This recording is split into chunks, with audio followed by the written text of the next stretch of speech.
What is up, everybody? Welcome back. It is Saturday, so yesterday I had the AC drained on this car, which means we need to get the AC system yanked out of the car. And I was gonna make that video, but what we actually need to do today, just to make the job a little bit easier, is we need to remove the entire front end here, and that by itself is tasking enough to be its own video, and it would make my AC delete video like 20 minutes long if I were to do it in that video. So today we're just going to go ahead and get the front end off of this. Plus, I don't see too many videos online addressing how to do it on the E46 M3s, just the state regular E46s. So that's going to be the focus of today's video, is just getting that off, because it's going to make the whole delete a lot easier, as well as we're going to be able to get some other things taken care of while we have that off. Now, removing the front end of this car actually means that we're going to pull this whole section off, bumper and all. Headlights are going to have to come out to do it. And it also involves this bar right here, which is the radiator support bar. So we're going to have to take this guy off. And it doesn't involve taking out the radiator, which is part of why I'm doing this. Don't want to have to drain the cooling system and refill it just to do this job. First step that we're going to really want to address is getting the lights out and the blinkers. They are two separate units. I have the facelifted model, the 2003.5. There's just a Phillips screw down there to undo that, which will allow this to slide out. So if you have the non-facelifted, it might be a little bit different. So we're gonna go ahead and we're gonna pull both of these off first. Now, I do believe the screws down here are captive, so there's no risk of losing them or having them fall out.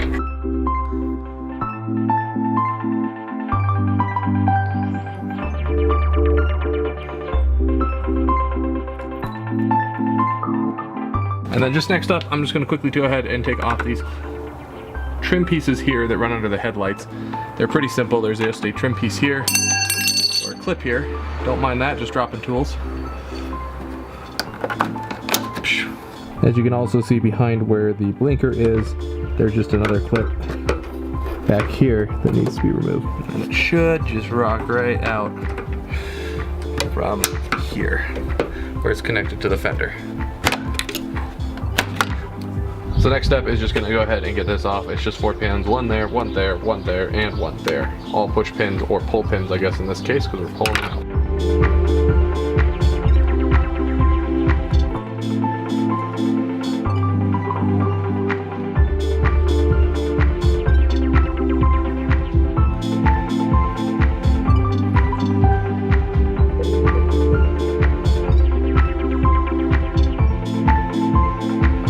Next up, we're going to go ahead and get these headlights out. It's a series of 4 bolts. You've got the obvious ones done there and one there. And then you've got one there. And this one, I don't know how well the camera's gonna pick it up. You've got that one down there, which is just right in the crevice of the light right there. So, we're gonna get those bolts out. It's in the same location on that side. It was just easier to show you this side.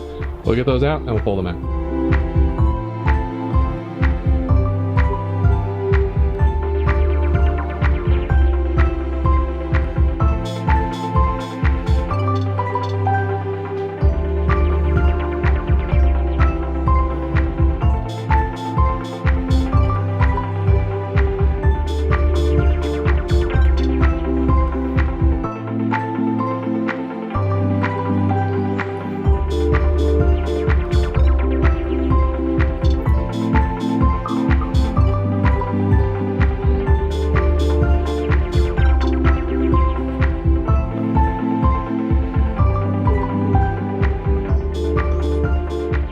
Now it is finally coming along. Now, quickly note, one thing that makes these M3s different than standard E46s, and kind of partially why I want to make this video, because it's not the exact same process. On a standard E46, right around here, you would have bolts like I do here, or nuts actually in their case, that you can access all the way around to remove the crash bar, and you'd have that on both sides. But on the M3s, you have a carbon fiber structure right here. You're supposed to take off this front section right here, the bumper cover, and then you can access bolts from the inside of here that go into there that hold that carbon fiber structure on. Now what you need to do that is, and this is why this is one of the reasons the wheels are off. From back here, this is the bumper cover. We need to remove that bolt on both sides under here in the fender. Then on the underneath of the car, we've got a bolt there, a little plastic screw there, and a bolt there. And it's the same for that side as well, just the 3 of them. So all of those have to come off, and then the whole thing should be able to slide off. There's just some clips on the inside here that are holding it there. One last thing I have to remove on mine So I have to remove my tow hook that's always on there for the track. But typically you're not going to have that attached to your car unless you're just racing yours like I'm doing with mine.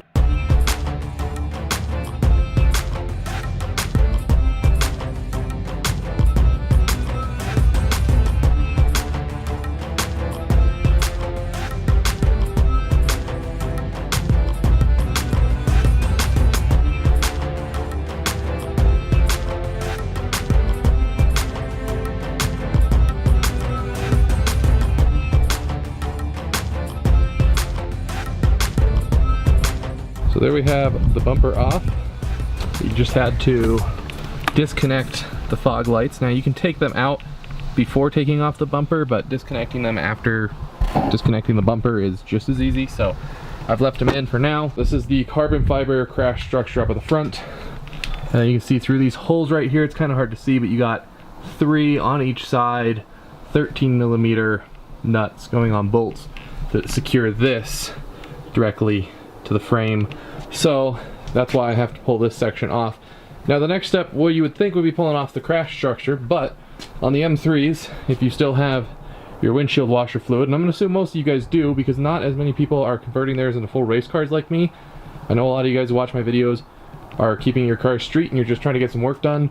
So you're going to most likely need to disconnect the expansion tank here, which is 2 10mm bolts. This is pretty easy to remove. This is just right here. You just pop this guy off like that and then feed it down. It has another connection down here with the pump, and if you disconnect this, I do believe it's going to spew out a little fluid. So what I'm going to do, I'm going to disconnect this, pull that down, lean it down like this, put it on something flat, and then disconnect this that way, and that should keep this whole thing level and not spew out all the fluid.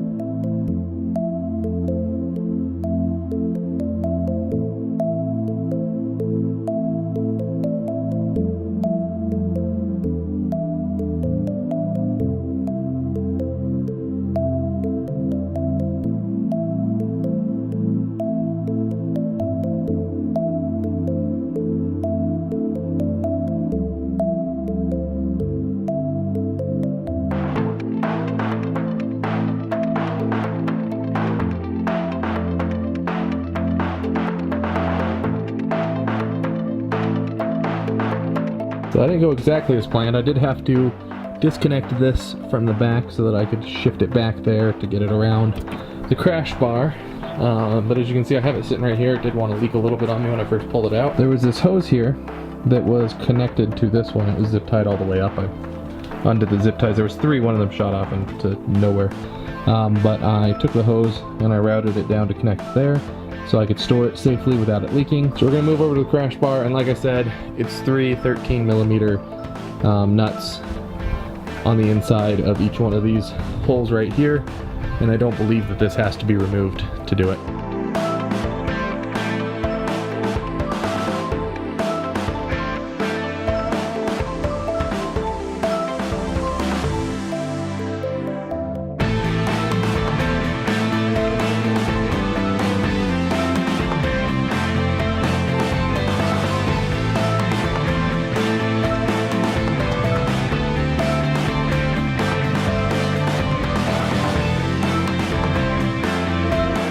Alright, they're out, and we are on the home stretch. That was connected to this. I was going to say this is connected to the whole assembly here. So really what's left to do is we've got wires to take care of and connectors. So we've got to get this guy off, which is the hood latch.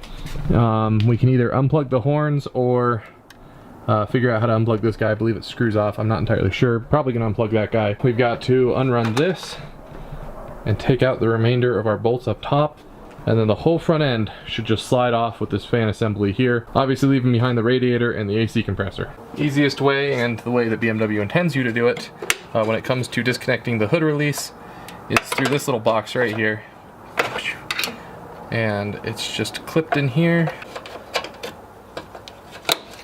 There we go. A little bit trickier than it should have been, but you just pull out the cable, disconnect it from here. There we go. And then this can come off with that whole assembly there. So I guess the next step, I mean, it doesn't really matter what order we do this in, but the next step I'm going to address is these two 15mm nuts right here, or bolts. They're plastic bolts, and they just kind of bolt down to the radiator, and their sole purpose is to keep the radiator from falling into the fan, just kind of keeping it supported here. So I'll pull these guys out. So in the plug fiasco, we just want to disconnect to this guy right here, which is on this side of the radiator. This goes to the auxiliary fan at the front. So we just want to disconnect that so it doesn't pull this cable out and break it. And with that done, I'm just going to figure out how to undo this guy. I'm pretty sure it's got something to do with twisting.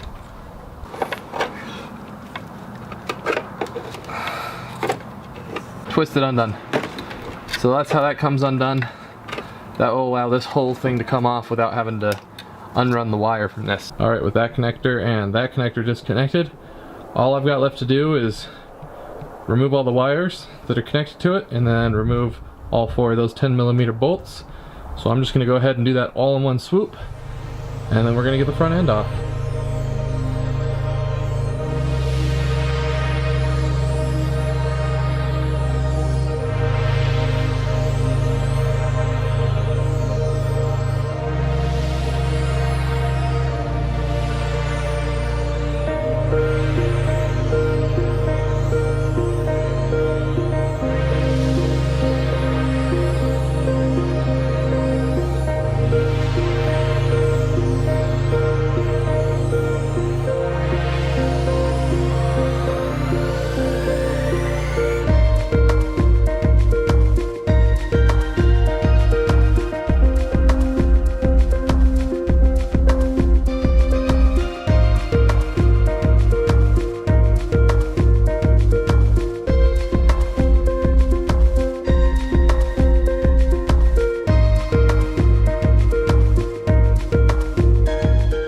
There you have it.